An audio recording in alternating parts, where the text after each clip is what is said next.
Здравейте, приятели! Отдавна не сме се срещали. Аз се казвам Виктор, администратор на българските кафе форуми, и днес искам да направя за вас едно ревю на малката, голяма по възможности кафе машина на Лакако Пикопресо. Това е една машинка, с която може да си направите кафе дословно навсякъде. Без никакъв компромис в качеството. За истинските фенове знаем, че бездънната ръкохватка е нещо много истинско. Както виждате, метален филтър и никакви разпилители. Но да започнем едно по едно. Защо се спрях на тази машинка? Имаме вече няколко месеца, използвам я, доволен съм и реших да направя за вас това ревю. Тази машинка е едно копие на една голяма кафе машина с някои разлики, че тя няма бойлер, трябва да си загреем водата външно в каничка, до кипване, добавя се в контейнерчето, изпомпва се и отдолу се получава един истински еликсир, какъвто сме свикнали да си правим истинските кафе маняци, какъвто съм и аз и вие, които гледате най-вероятно това видео. Отдавна не бях правил видео, но вече не се сдържам и трябва нещо да се представи ново. Да започнем с Лакакото. Когато си го купих, първи впечатления от него, страхотни кутии. Ето, въпреки че хонконгска фирма Лакако, произведени в Китай, всичко е много премиум. Хубави кутийки, добра опаковка, качествени материали, доколкото мога да преценя. Устройството е изцяло изградено от силикон, термоустойчива пластмаса, алуминий. Като това е в пълната му конфигурация с pressure gauge, с индикатор за налягането и стойка. Всичко си е произведено на фирмата Лакако. Стойката има и много интересно огледало, с което може да си наблюдавате екстракцията. В тази си конфигурация може да се ползва вкъщи, може и навън, но по-скоро аз се пробвах да я ползвам навън, по-скоро си е за вкъщи. Ако искате да пиете чисто кафе, без да минава през бойлери, да реагира, защото все пак бойлерите са месингови, тръбичките са месингови на кафемашините, получават се някакви вкарване на някакви миризми, докато тук е много чисто. Водичка през филтърчето и в чашката. Сега да кажа за тази машинка. Цедката е супер стандартна двойна цедка, като най-добри резултати получавам с 15, 16 и може и до 18 грама, в зависимост от с какви зърна работим и степента им на изпичане, но като цяло около 15 грама се въртат нещата при мен. Имаме си истински душ. Така, и вече нататъка е устройството, което навътре не мога да кажа какво е, но си върши идеално работата. Отгоре е резервуарчето, в което се добавя водата.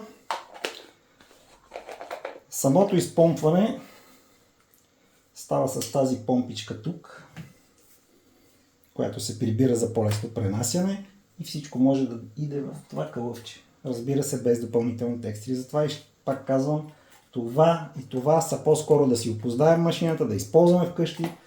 На мен, например, pressure gauge много ми помогна да разбера колко да натискам. Аз се оказа, че съм натискал доста по-хамалската, отколкото е нужно. И така, всичко може да дойде в тази хубава чантичка и да си го носите навсякъде с вас. Помислили са във фирмата за ето тези готини работи, вградена фунийка, хубаво тамперче и всичко това става много компактно. Така. С едно газово котлонче всеки къмпинг ще бъде снабден с първокачествено кафе. Друго, което мога да кажа, почти всички уплътнения, които виждам, са силиконови. Това значи, че те ще карат с живота на машината. Единствено ме притеснява и този механизъм. Сега в моите ревюта си казвам истината каквато е. Може би производителът не е съгласен с мен, малко ми е хлабаво тук. Това постоянно натискане може да доведе до повреди, но машината си е с гаранция 2 години, особено ако си я закупите от България. Така че не би трябвало и това да ви притеснява. 2 години да пиеме хубаво кафе е достатъчно и ще си купим следващото. Така. Друго, което ми направи впечатление, тамперчето си върши идеално работата, не е нещо подарено. Машини за по 2-3 хиляди лева се продават с тампери тип пластмасово нищо.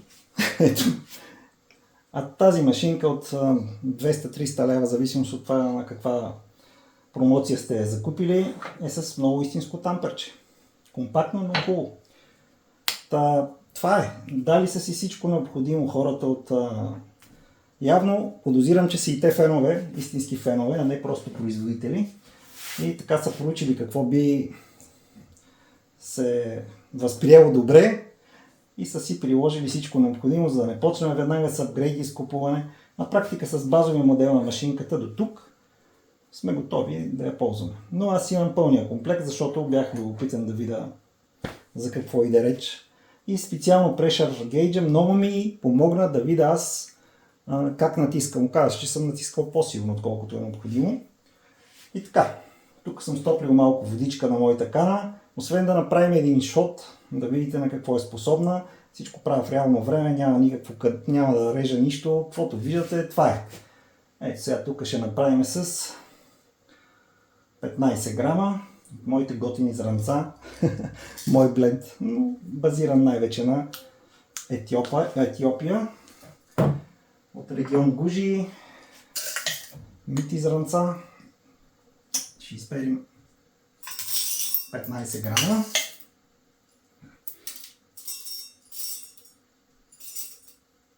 Точно 15 грама. Така, за да е по-интересно, все пак сме в сферата на ръчните кафемашини, ще използваме и ръчна кафемалачка. Днес ще използвам ръчна кафемалачка Команданте, която е специално проектирана за, така да се каже, за пътуване, пак за сред природата да си правим кафе, но това е друга тема. Добавяме си зранцата.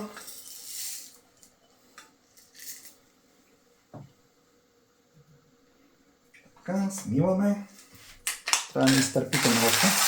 Да въртя тук. Между другото, много хубава ристбенд или гривничка ми подариха, която е страхотна. Определено тези хора, които произвеждат тези кафемашини, са фени. И аз уважавам такива фирми. Не са просто едни производители, а виждам дух в тях. Затова може би този производител ще ми стане любим. Бих си закупил такава кафемашина в Pro версия, всичко да е метално, например. Много бих си изкефил, бих дал 2 пъти цената на тази, но всичко да е метал. Едва ли ще ме гледат в чужбина, но все пак, ако ме гледате и слушате, направете една Pro серия, всичко метално, ще имате успех. И така, смиваме. Около 5 месеца я ползвам и доста планини, реки и какво ли не обиколи, чукари и гори. Може да гледате моите клипчета, те са в Victor's Brews Everywhere, Facebook, Instagram. Дори и тук качвам в този канал, но по-малко. Готови сме вече, смиляли сме си зранцата. Имаме последни така парченца. Надявам се и ядрината да сме оцелили, въпреки че съм ползвал с тази кафемалачка тук на настройки. Така. Сега. Кафемалачката вече не ни е нужна. Изваждаме си ето готината фунийка. Тя си е много добре направена. И миниатюрна, за да може да си я вземете в чантата. Сега не е нещо такова, нали, с което тежи 200 грама. Така. Слагаме сега сменото кафенце.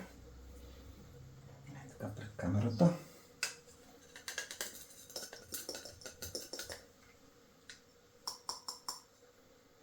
Така.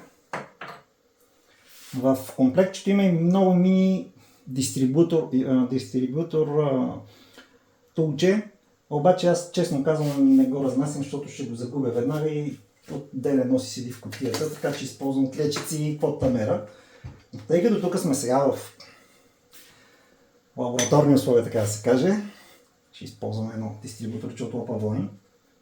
Аз съм голям фен на лостовите машини Лапавони, но не мисля, че това нещо дава по-лош резултат. Макар че изглежда така, ще си кажете, каква е тази смешка, но не, въобще не е смешка, особено на вкус и аромат. Нещата са много близки до големите машини. Така, тамперчето. Първо ще тампирам през фунията, малко да поприбера пудрата надолу и след това истинското тампиране без. Нормално, не е нужно да натискаме зверски, както си тампираме и за другите машини. Пак ще кажа, едва ли някой не е минал през сериозна машина и ще дойде директно на това. По-скоро всички сме фенове, които искаме да пием кафе навсякъде по света. Нашето си кафе да пиеме, нашето си еспресо. Това е за феновете на еспресото, разбира се. Така, следва душчето. След това завиваме. Малко тук има подричка, не е, трябва всичко е чисто. След това завиваме душчето за нашата кафе машина, в която сме закачили адаптер за измерване на налягането и си оставяме на стойчицата. Слагаме си везничка. Производителя има много хубави везнички, аз ползвам универсално на Кая, но да, ще свърши работа и тя, сигурен съм. Така, слагаме си чашка, тарираме и дойде време да налеем топлата вода. Ето, тя си се пази тук, 100 градуса. Хубаво е да наливаме с 100 градуса, защото определено всички части на машината отнемат. Може да се направи предварително затопляне, но честно казано на мен по-ми харесват екстракции с по-ниска температура, затова не правя предварително затопляне, но е практика да се пусне един-два пъти да се стоплят механизмите на машината. Но ще видите, че и така става много добре. Затваряме капачето да не се изгорим.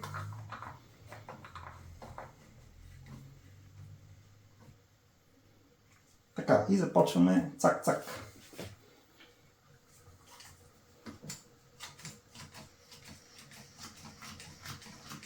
След като вдигнем първоначално налягане, ето виждате стрелката отиде, оставаме капчици, точно както го правим и на лапавонито, да се направи една хубава преинфузия. И след това, след около 8-10 секунди, продължаваме истинското припомпване.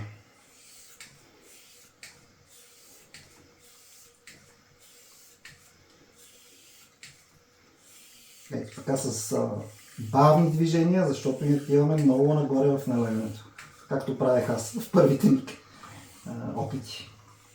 Затова ви казвам, това е много полезно. 15 грама, 16, ще се целиме към 30-35 грама изход. Напитка. Както виждате, никакво усилие или кой знае какво напрежение не влагам. Така, мисля, че тук сме добре. Сега е добре да спрем така. Това е изтичане, защото сме на 37 грама. Дори аз докато обяснявам, малко се отвлекох, но със сигурност не е лошо. Така, ето ви го кафенцето. Прясно изпечено, това е задължително. Значи, ако си мислите, че без прясно изпечено кафе ще стават такива шотове, много се лъжете. Даже сега ще взема и камерата, за да ви го покажа отблизо. Страхотно тигрово кафенце.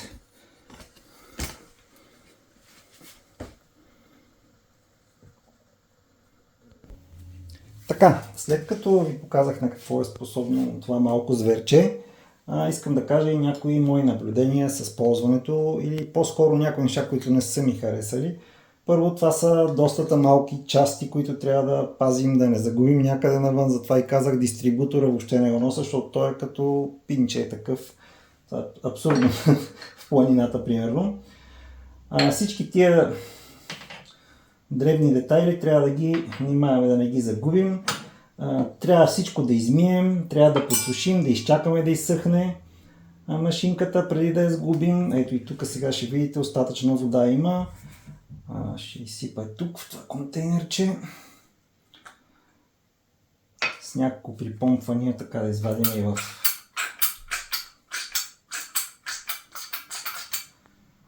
водосъдържателчето. Това е нещо като главата на кафемашината и вградена помпичка, аз така го приличавам. Сега всичко това нещо трябва да го разположим така на някаква кърпа, плоскост, където имаме възможност, за да поизсъхне преди да го сглобиме. Това си е леко недостатък, бих казал, не е като аеропресата, където изпомпваме и сме готови, измиваме просто устройство. Тук си имаме няколко, но пък ако сме фенове на еспресото, това е цената, която трябва да се плаща, не е кой знае какво, но си има особености. На практика машинката без pressure gauge приставката, която ще оставя тук, така си е доста компактна, както казах. Всичко влиза едно в друго. Измислили са го хората. Сглобяваме. Така. Така. Така. Така. И сме готови за отплаване, така да се каже, в кутийката и сме абсолютно готови. Това ще го разглобим, разбира се, защото, както казах, трябва да го сложим да изсъхне, за да не станат някои нежелани ефекти и не си повредим хубавата машина. След ползване с кърпичка или така си ги нареждаме, да си изсъхнат хубаво нещата, за да може следващия път, като ги отворим, да ни служат.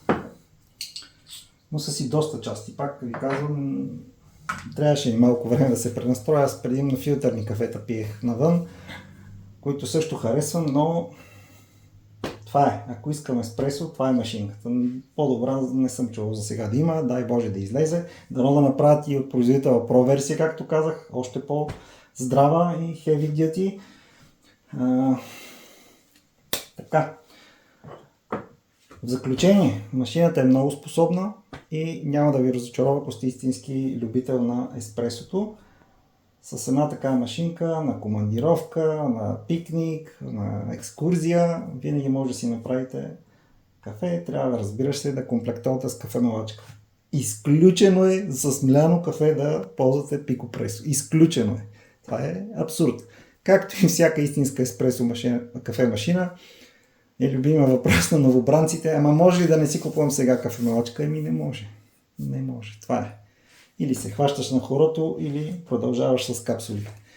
Така. Благодаря ви за вниманието. Силно се надявам да продължа да правя такива видеа за вас, защото доста време нямаше. Но така се стекох обстоятелствата. Ако това видео ви е било полезно, може да се регистрирате за моя канал. Може и да не се. Радвам се, че сте го изгледали. Това също е голямо признание за мен. Може винаги да ме потърсите в българските кафе форуми, в моите Instagram и Facebook страници Victor Brews Everywhere. Там се подвизавам и представям как си правя кафе навсякъде по света. До нови срещи и така. Радвам се, че бяхте с мен до края. Благодаря ви.